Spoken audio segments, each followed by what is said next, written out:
Good morning. How are you? Doing well, thank you. Enjoying the snow? No. I'm from Louisiana. A little bit right Yeah.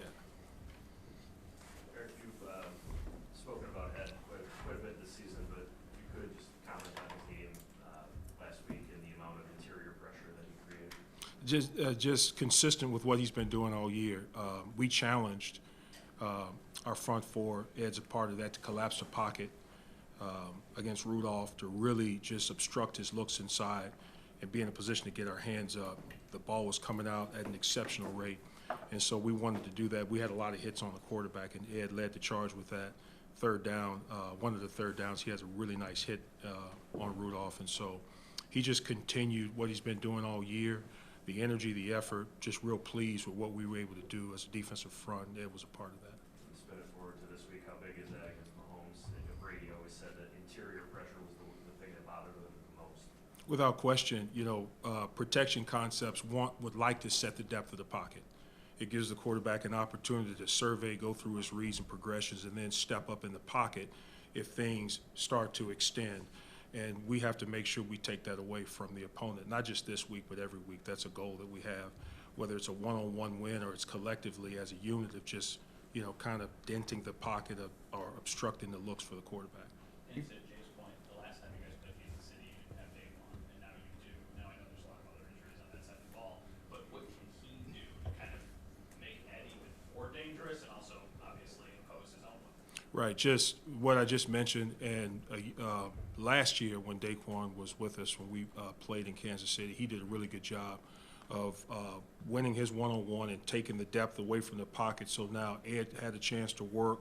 All of a sudden, that Daquan accumulates blocks by collapsing the pocket. Now, hopefully, that gives Ed a little bit more room to work and to roam. Hey, Eric, that first Chiefs game started your current win streak, came after that bye week. How important was that week for a coaching staff to sort of figure out what wasn't working, what could be added, what may be taken out of this game? It was everything. I mean, it gave us an opportunity to really look critically at ourselves, to do some self-reflecting, and to also appreciate and know that we had a pretty good defense, that we just had to get to a certain level of consistency with our play, be more opportunistic, really emphasize taking the ball away, which is one of our calling cards, so to speak. And the guys have been doing a tremendous job with that. The takeaways that we've been able to get from the Kansas City game all the way through last week, those things have really helped us. So it gave us a chance to really take a step back, to look at what's been working and what we needed to improve in every aspect, and to just move forward with that messaging and how we plan with the players. I know you've been dealing with navigating injuries the entire season. How much do you have to change in game as certain guys go down, or have you been able to stay the course and plan you've wanted and just simply plug in new guys? Yeah, we would like to stay the course, and every player has their individual strengths and some of the things that we know about them, but we expect everybody to fit into our defensive construct. And the next person has to go in and execute. We won't change how we call the game or change the game plan or change the approach because one player is not available and someone else has to move into that role. We still expect to be able to call the game, to utilize the various coverage packages that we have, pressure packages and front and coverage combinations. We want to continue to move forward, and that's why we really have to develop the depth. And that's something that we talk about all the way back in the offseason, making sure we have quality depth, making sure that every player every week is prepared to step in. Eric, how much of a challenge is it facing Isaiah Pacheco and what he's been able to do this season? Well, he's like the elite backs that we see. I mean, we saw two pretty good ones last week. And this is just another guy that presents similar challenges. Very physical, very downhill type runner, great contact balance. He'll break tackles. The best thing about this young man is he protects the football. We talk about taking the football away. He's done an outstanding job of protecting the football. So we can't be overzealous in trying to get the ball away from him and end up missing tackles.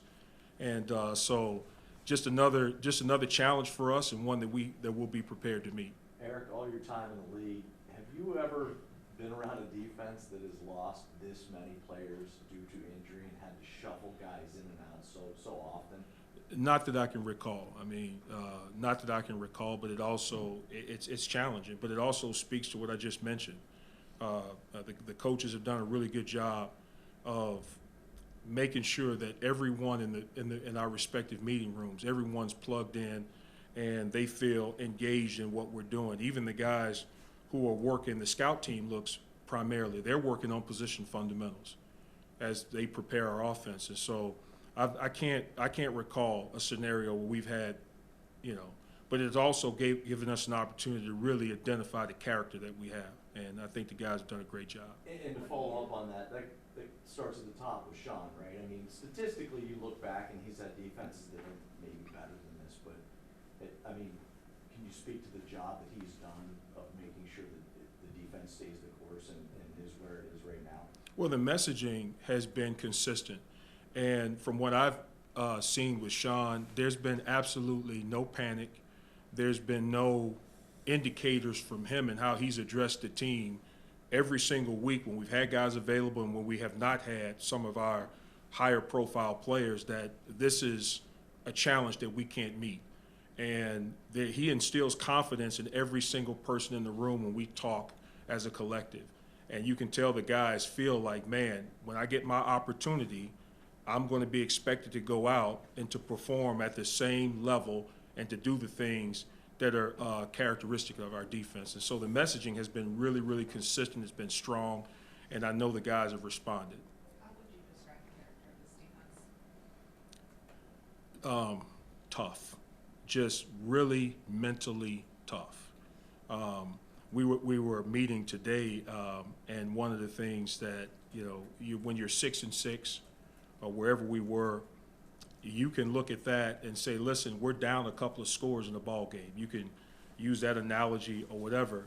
And our guys just keep fighting. They keep plugging away, and whatever has happened, they just continue to have a belief in themselves and to stay mentally strong. And that would be the one thing that just stands out. We've got great physical toughness and all of those things, but the mental toughness, no one has all of a sudden abandoned their beliefs in what we're doing.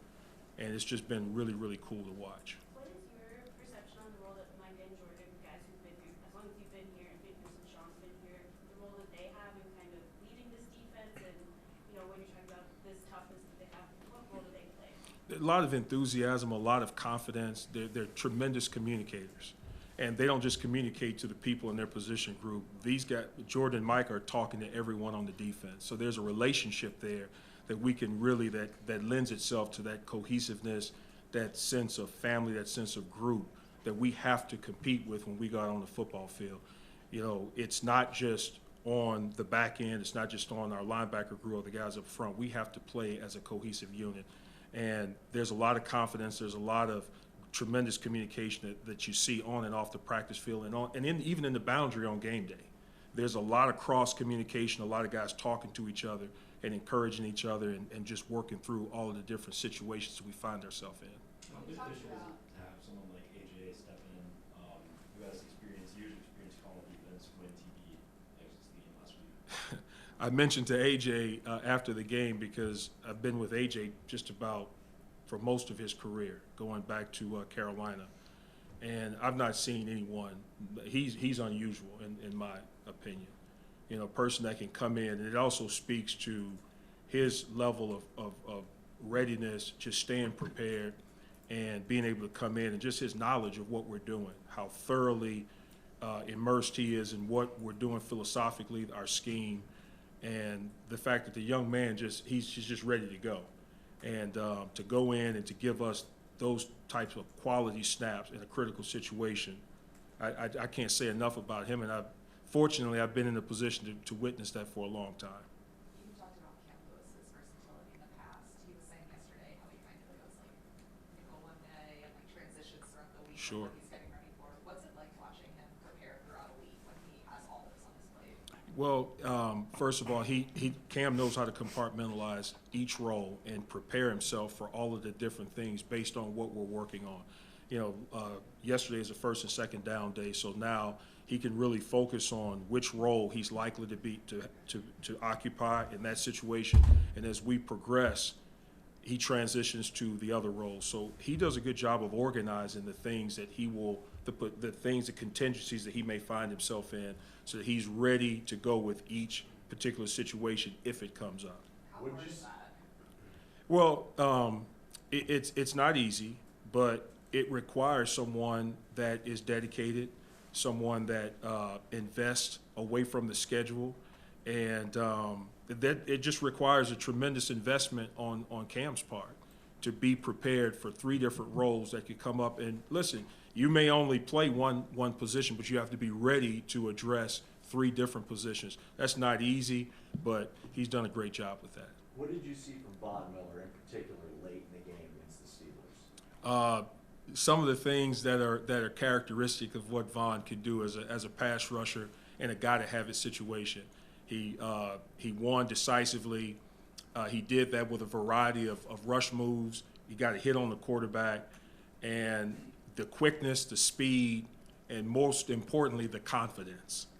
The confidence to engage power, to go speed to power, to change directions quickly and rapidly. Those are the things that I'm used to seeing. Those are the things that I know will show up for us, in the right time, and I'm looking forward to seeing that this week. Is there a plan, like in-game, going in when you're game planning, to kind of maybe save some of his reps for late in the game because of how effective he can be in that time? Well, every game's a little bit different, and if Vaughn enters the game on 1st and 2nd down, I expect him to execute and to do the things that we have to do. With 9 guys available to rotate, I'm cognizant of trying to make sure that we have, that we're doing exactly what you just mentioned, that in a critical situation, he still has the energy, the juice, if you will, to go out and get us stops and to create game-changing plays in those situations. But we have to get to that situation, which means we need efficiency in other areas. But that's the great thing about having so many good players to rotate in and out of the football game. It gives us a lot of flexibility on Sunday.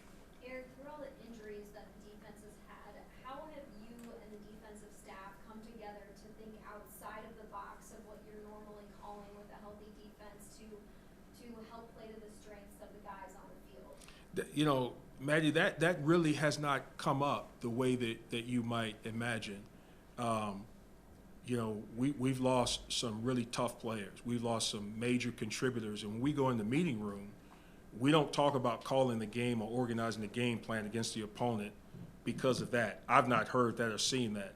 We're talking about who's going to be next, who's available, whatever adjustments we have to make. But as far as changing the overall philosophy that we have against the opponent, that just does not come up. We expect that player, that person, to come in and to execute, and that's why they're here, because we believe that whether they're in a reserve role or rotational role, that they can go out and execute our package.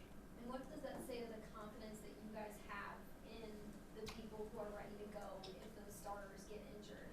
Well, a coach's responsibility is to communicate and install confidence along with the various schemes and making sure the players understand situations. They have to know that we believe in them as performers, as contributors, as people.